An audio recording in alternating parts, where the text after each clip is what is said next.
You just have two conflicting parties, each of which has a self-justifying view of the world. Each of which is determined to maintain its position. We're trying to degrade Hamas's terrorist abilities and to degrade their will to do this again. Both of which see themselves in an existential struggle for existence.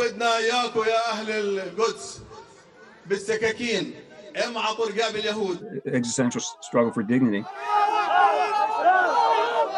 And neither of which is willing to surrender. The Palestinian-Israeli conflict has reached a boiling point once more. But how did we get here? Let's start in the early 1900s, when the region now known as Israel was controlled by the Ottoman Empire. Arabs in the region slowly began developing a national identity as Palestinian, while a growing number of Jews moved into the region as part of a movement known as Zionism. Zionism arose in Europe in the late 19th century in response to escalating anti-Semitism, in the quest for an independent land where they would no longer be subject to external persecution. After World War I, the Ottoman Empire crumbled. The British took control of a region known as Mandatory Palestine as Jewish immigration to the region continued. Within the past 5 years alone, these have provided permanent homes for 200,000 Jewish settlers. Then World War II and the Holocaust. Support for Israel was intensified by the Holocaust because the image of Jews as long-suffering victims was only magnified. In 1947, the British left and the UN devised a partition plan, dividing Mandatory Palestine into 3 parts, an Arab state, a Jewish state, and the Holy City of Jerusalem as a special international zone. Israel declared its independence in 1948 and violence broke out. Palestinians are joined by armies from Lebanon, Syria, Iraq, Egypt, and Jordan in an effort to wipe Israel off the map and establish the UN's partition as Palestine. Israel won the war and took an additional 23% of territory from which they had been attacked in order to enhance their security. Israel won the war and in the process seized land well beyond the borders outlined by the UN, taking over all of Palestine except for Gaza, controlled by Egypt, and the West Bank, controlled by Jordan, and sparking a Palestinian refugee crisis. They weren't responsible for anti-Semitism in Europe. They weren't responsible for the Holocaust, but they had to pay the price for it because they were eventually displaced from their land. In 1967, history repeats itself. Another war. Israel won and seized more land, taking control of the Golan Heights, the West Bank, and the Sinai Peninsula. The 1978 Camp David Accords, brokered by President Jimmy Carter, led to Israel giving the Sinai Peninsula back to Egypt.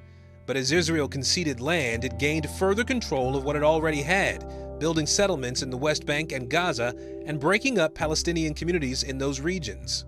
Frustrations reached a boiling point in 1987 and in 2000 with the first and second Intifadas, or uprisings. At least 8 Israelis are dead in this morning's suicide bombing attack in the northern Israeli city of Haifa. Its rooftop peeled back where the suicide bomber had taken a seat in the front of the crowded bus. Within hours, the Islamic militant group Hamas had claimed responsibility. More than ever, this was a funeral that massed ranks of Palestinian fighters. For unprecedentedly, Israel had killed all 3 of their top military commanders. The 2 intifadas led to the deaths of more than 5,000 Palestinians and 1,400 Israelis. Israel withdrew from Gaza in 2005, but put in a blockade, suffocating the region into further poverty. Israeli settlements continued to be built in the West Bank and Jerusalem as land that previously belonged to Palestinians changed hands to Israeli settlers. As for the violence we're seeing today, 2 events are often cited as triggers. First, tensions flared in mid-April during Islam's holy month of Ramadan.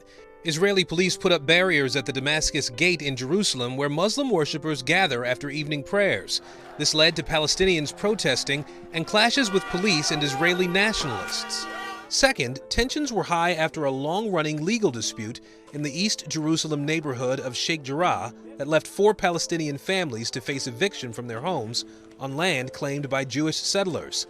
The disturbances we see today are seen and felt around the world. It's a very sad story of incompatible aspirations, existential aspirations, unwillingness to compromise because in the case of both sides, compromise people fear will lead to suicide, will lead to extinction.